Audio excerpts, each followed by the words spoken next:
brought to you by Silver Pumps and Motors. Top quality और consistent performance के लिए सिर्फ सिल्वर पंप्स नाम याद रखना।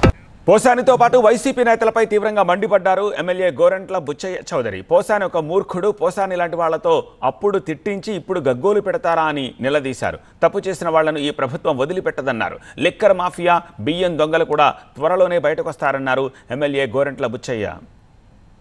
ఆ పోసాని కృష్ణమురళి అనేవాడు ఒక మూర్ఖం శకామణి, ఒక మెంటలిస్టు. అలాంటి వాణి తెచ్చి నోటికి వచ్చినట్టు పవన్ కళ్యాణ్ గారి కుటుంబాన్ని గురించి, భార్య బిడ్డల గురించి, క్యారెక్టర్ గురించి మాట్లాడితే ఆ రోజు నోరు మూసుకుపోయిందా జగన్మోహన్ రెడ్డి? కళ్ళు మూసుకుపోయాయా? నీ భార్య లేదా, నీకు చెల్లి లేదా, తల్లి లేదా? నీ వాళ్ళు మాట్లాడితే నువ్వు సహిస్తావా? సహిస్తాడు.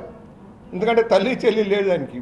ఏ మాట్లాడి కేసులు పెట్టి, తప్పుడు కేసులు పెట్టి, ప్రజాస్వామ్యాన్ని అపహాస్యం చేసి, భావస్వేచ్ఛను హరించి, స్వాతంత్ర స్వేచ్ఛను హరించి, రాజ్యాంగబద్ధంగా కాకుండా వ్యవహరించి, ఇష్టారాజ్యంగా రాజ్యాన్ని నడిపి ఇవాళ గగ్గోలు పెడతారా? ఇంకా ఉన్నారు మూర్ఖులు. బియ్యం దొంగలు ఉన్నారు, అందరూ వస్తారు. మైనింగ్ దొంగలు ఉన్నారు, లిక్కర్ మాఫియా ఉన్నారు, అందరూ బయటకు వస్తారు ఒక్కొక్కరిని గెలుపు. ఎవరైతే తప్పుదారి పెట్టిన అధికారులు కూడా ఇవాళ ఏమైంది? సునీల్, ఎవరు వదలరు, ఏదో ఒక రోజు బయటకు వస్తారు. తెలుగుదేశం పార్టీ కక్ష సాధింపు చెయ్యదు.